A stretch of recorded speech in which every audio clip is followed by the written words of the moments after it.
Dzień dobry kochani, 16 sierpnia, godzina 5 rano. Dzisiaj z trasy za wiele nie będzie, bo raczej nie będziecie chcieli oglądać zwiedzania tego uroczego kraju. Drugi postój na naszej dzisiejszej trasie. Jak zawsze czegoś musieliśmy zapomnieć. Trzeci postój. A to siku, a to jeść, a to spać. Zastanawialiśmy się, czy możemy sobie jakiś butelek jeszcze na zapas zabrać. Niestety Justynka jedzie dalej z poklejonym taśmą motocyklem. Dlaczego akurat tutaj? Nie wiem.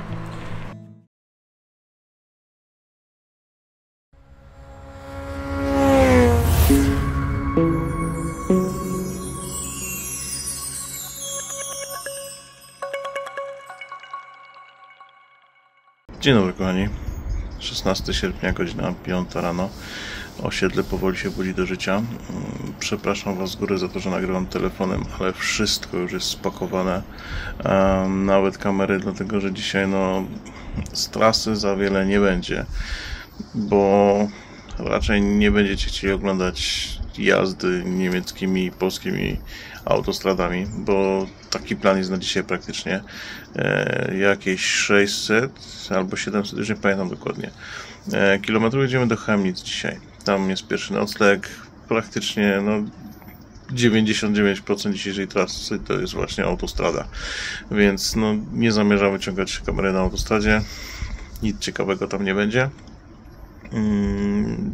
Jeżeli dojedziemy o jakiejś normalnej porze, to na pewno pójdziemy sobie na wycieczkę po Chemnitz.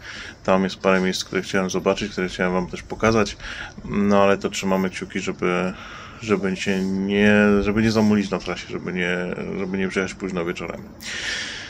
No co, moi drodzy, rozpoczynamy naszą kolejną wyprawę. Ci, którzy już nas oglądali, zresztą widzicie po napisie i po miniaturce, ruszamy do Francji. 2 tygodnie, w zasadzie 15 dni zwiedzania tego uroczego kraju. Kończymy się pakować. Jedziemy po Gregiaka. Jeszcze musimy zatankować. Jedziemy po Gregiaka i w drogę. Zapraszam. Nie wiem, czy będzie to słychać, ale ruch straszny. Drugi postój na naszej dzisiejszej trasie, Wrocław. Drugi postój, bo jak zawsze czegoś musieliśmy zapomnieć. W zasadzie ja zapomniałem kupić smar do łańcucha. Taka drobnostka. W związku z czym na szczęście, pomimo tego, że jest długi weekend, sklep we Wrocławiu blisko autostrady jest otwarty, więc krótki zjazd. Raz już mieliśmy postój, musiałem napić kawy, bo na autostradzie po prostu przysypiałem. Teraz drugi postój szybki, kupiliśmy smar, trochę się nawodnimy i lecimy dalej. Mniej więcej połowa drogi, tempo takie całkiem przyjemne. 110-120 sobie lecimy autostradą. Przed nami jeszcze troszkę ponad 300 km i będziemy na miejscu. Trzeci postój. Ludzie, słuchajcie, jak w przedszkolu. A to siku, a to jeść, a to spać, a nie, spać to ja. A to coś tam, nie, żartuję, słuchajcie, jest genialnie. Fajnie się jedzie, takie spokojne tempo. Ruch za Wrocławiem troszkę się zrobiło gorzej, ale teraz już zbliżamy się do granicy i już jest bardzo umiarkowany, spokojny ruch. Zostało nam 200 km do przejechania. Tankowaliśmy we Wrocławiu. Słuchajcie, trzeba będzie jeździć do Wrocławia tankować, bo z kartą paliwową w Krakowie najtaniej tankowaliśmy dzisiaj po 5,99, natomiast we Wrocławiu na Auchan 5,80. Zastanawialiśmy się, czy możemy sobie jakiś butelek jeszcze na zapas zabrać, bo w Niemczech pewnie będzie dużo drożej. Słuchajcie, 220 km, poruszamy się słynnymi najdłuższymi schodami Europy, czyli drogą na Zgorzelec. Oczywiście nazwa już nieaktualna, bo jest wyremontowana, jest betonowa, ale jest wyremontowana. Jak nie wiecie, o co chodzi z najdłuższymi schodami Europy, to sobie poszukajcie. To była taka prześmiewcza nazwa, satyryczna nazwa na ten wyrób autostradopodobny, który się tutaj znajdował. Po wielu latach zostało to wreszcie wyremontowane i się jedzie całkiem przyjemnie. Dobra, idziemy się jeszcze troszkę rozprostować i lecimy dalej. Przynajmniej zakładałem ja, jak wyjeżdżaliśmy z domu, że koło 17 powinniśmy być na miejscu i wychodzi na to, że faktycznie koło 17, 17 z kawałkiem powinniśmy dojechać na miejsce. Jeszcze jedno tankowanie i będziemy na miejscu i pewnie pójdziemy coś pozwiedzać, bo jest tam kilka rzeczy, które chciałem zobaczyć i które chciałem Wam pokazać w drogę. A słuchajcie, jeszcze jedna rzecz, generalnie Bułgaria z nami zostaje. Bułgaria nas nie opuszcza. Niestety Justynka jedzie dalej z poklejonym taśmą motocyklem, Transalpem poklejonym taśmą, dlatego że no, udało się Transalpa naprawić tak jak się udało, ale brakuje jeszcze pewnych zaczepów, w związku z czym szyba zaczęła drżeć w czasie jazdy po autostradzie i pod jedną ze śrub niestety pękła szyba, więc dokręciliśmy tyle ile się dało, resztę skleiliśmy taśmą i więc mamy pamiątka z Bułgarii. W dalszym ciągu Bułgaria jest z nami. No i co? Jedziemy dalej. Dzień dobry moi drodzy, w zasadzie dobry wieczór. Godzina 18, która? 18:30? Jakoś tak, koło 19. No, około 19. Dojechaliśmy, wypakowaliśmy się, sorry, tak wyglądam, ale trzecie piętro bez windy. A wytachać to wszystko na górę to trochę nam zajęło.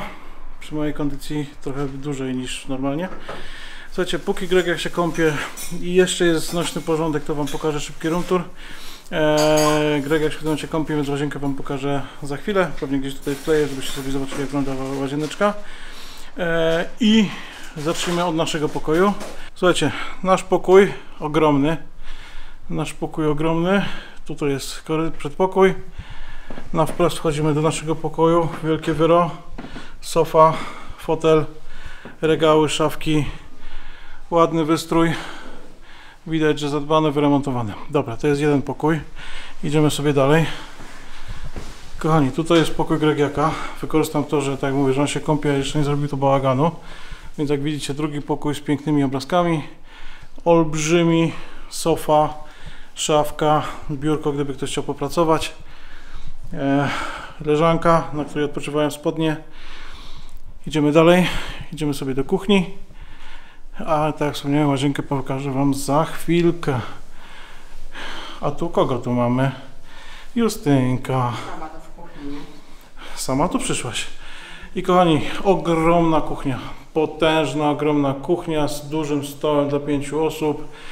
Słuchajcie, jest piekarnik, jest lodówka, są 2 ekspresy do kawy, jest toster jakiś, jest jeszcze czajnik, kuchenka, wszystko, zmywarka, wszystko, co tylko sobie moglibyśmy zamarzyć. Widok w dół na nasze motocykle, na podwórku zaparkowane, nie wiem czy widzicie chyba. No i jak widzicie, ogromne mieszkanie. Słuchajcie, ceny nie pamiętam, tu gdzieś za chwileczkę Wam napiszę, ale jak na 3 osoby w Niemczech bardzo przyzwoita cena. Dobra, Greg jak się kąpie, zaraz my się idziemy kąpać i ruszamy na miasto. Musimy znaleźć coś do jedzenia i odwiedzić te 3 punkty, o których Wam opowiadałem. Słuchajcie, pierwsza z atrakcji Chemnitz, wielka głowa Karola Marksa. Dlaczego akurat tutaj? Nie wiem, ale spróbuję się dowiedzieć potem, w może powiem. Karol Marx, moi drodzy, starsi widzowie na pewno wiedzą, młodsi mogą jeszcze nie wiedzieć, że Karol Marx, czyli wybitny filozof, współtwórca, razem wymieniany z Engelsem, współtwórca socjalizmu czy komunizmu, też nie wiem, socjalizmu na pewno. Dlaczego jest tutaj? Ciężko powiedzieć. Słuchajcie, chodzimy sobie po uliczkach Chemnitz. Są to wschodnie Niemcy. Na każdym kroku napotykamy jakieś albo płaskorzeźby, albo jakieś rzeźby, albo jakieś inne nawiązania właśnie do socjalizmu i komunizmu, pozostałości po słusznie minionym okresie. I stąd też pewnie głowa Marksa w tym miejscu. Ogromna. Ale idziemy zobaczyć teraz kolejne 2 atrakcje tego miasta. Pomnik Karola Marksa został odsłonięty 9 października 1971 roku w Chemnitz, a w zasadzie w Karl-Marx-Stadt w NRD, bo taką wówczas nazwę nosiło właśnie to miasto. Rzeźbę stanowi wykonana z brązu głowa Marksa o wysokości 7 metrów, umieszczona na 6-metrowym granitowym cokole. Autorem monumentu jest rosyjski, a jakże rzeźbiarz Lew Kerbel. Rzeźbę uzupełnia napis pochodzący z manifestu komunistycznego: proletariusze wszystkich krajów, łączcie się, w 4 językach: niemieckim, angielskim, francuskim i rosyjskim, który umieszczony jest na ścianie budynku za pomnikiem.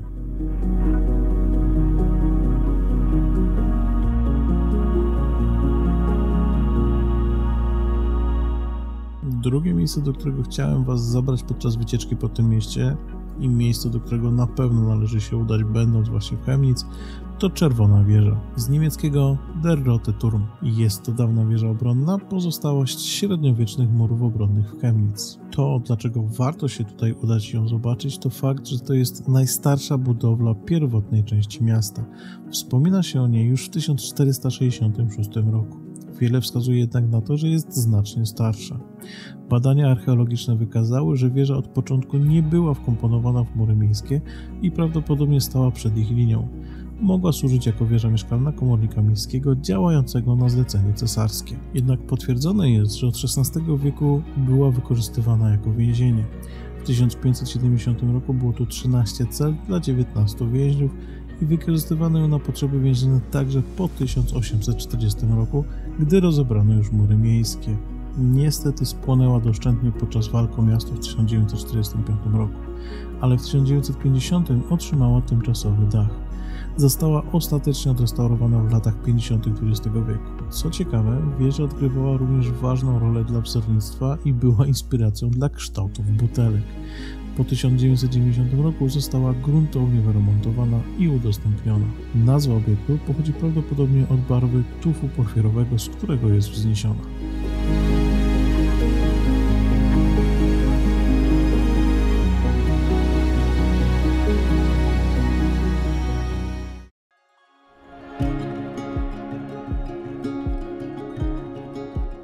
Samo Chemnitz jest po Lipsku i Dreźnie trzecim co do wielkości miastem Saksonii.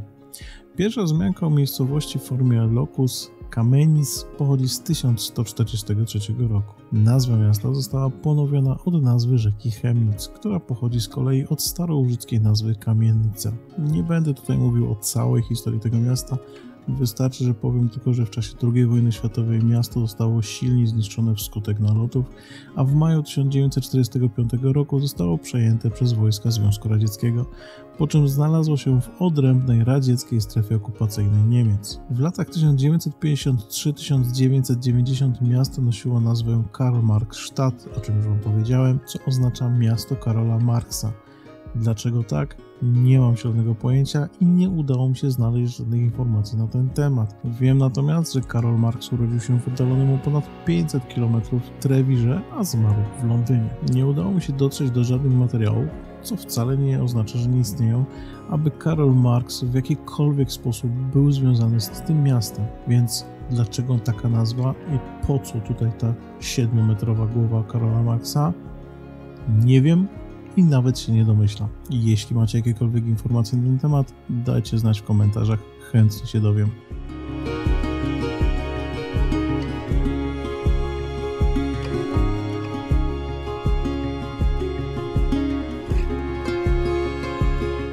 Trzecie miejsce, które warto zobaczyć będę w Chemnitz, to stary i nowy ratusz. Stary z 1486 roku, renesansowy, i nowy z 1907 roku, secesyjny.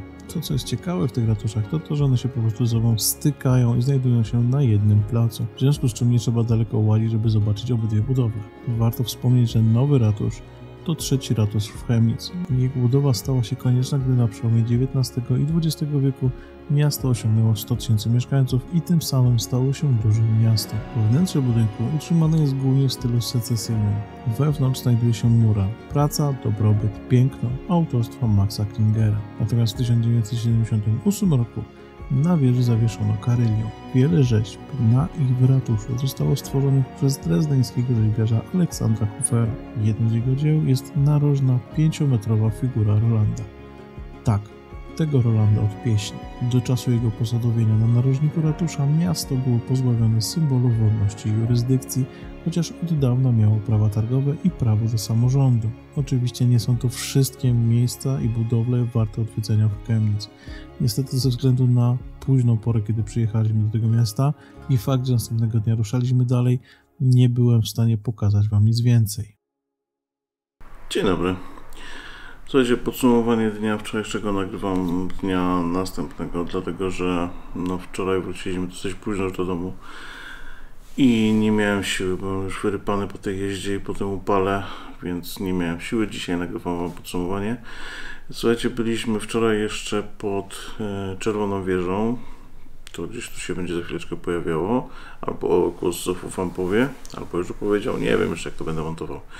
Natomiast na sam koniec miałem wam jeszcze opowiedzieć o nowym i starym ratuszu i coś tam ponagrywać. Niestety okazało się, że na miejscu jest jakiś festiwal wina, winobrania, czy czegoś takiego. Taki kiermasz, taki... nie wiem jak to nazwać, sorry, ale jeszcze śpię, brakuje mi trochę słów. No wiecie o co chodzi, na rynku cała masa budek z winem i głośna muzyka, w związku z czym nie za bardzo było jak nagrywać. Dlatego powiem wam teraz, że słowo ratusz, moi drodzy, słowo ratusz wzięło się, polskie słowo ratusz wzięło się ze słowa niemieckiego, czyli od słowa Rathaus. I ja wiem, że ktoś mógłby pomyśleć, że Rathaus, czyli dom szczurów, ale to jest z języka niemieckiego, a nie z języka angielskiego. Natomiast z języka niemieckiego Rathaus, czyli dom rady. A szczur po niemiecku to jest Ratte, jeżeli dobrze pamiętam. Czyli nie przekładamy tego 1 do 1 z języka angielskiego, czyli dom rady, czyli po prostu ratusz po polsku. Przepiękne budowle, niesamowite budowle. Samo Chemnitz, nie wiem, szczerze powiedziawszy, nie przygotowałem się jakoś specjalnie, nie wiem, czy jeszcze więcej ma coś do zaoferowania oprócz tej głowy Karola Marksa, Czerwonej Wieży i ratusza. Być może jest tu jeszcze coś fajnego do zwiedzania, no ale też nie za bardzo mieliśmy czas na to, żeby się przygotować i nie bardzo mieliśmy czas, żeby w ogóle zwiedzać to miasto, no bo nie planowane było zwiedzanie. Dzisiaj się ubieramy i za chwilę pędzimy dalej. Na razie tyle. Dziękuję wam i do zobaczenia następnym razem. Trzymajcie się. Cześć. Remonty.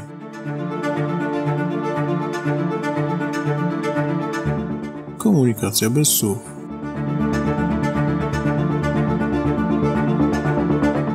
Kolejne remonty. I jeszcze więcej remontów.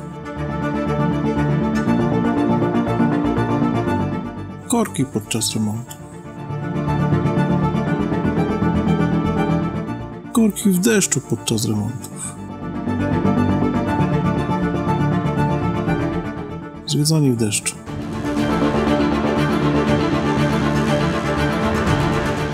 Jazda w deszczu.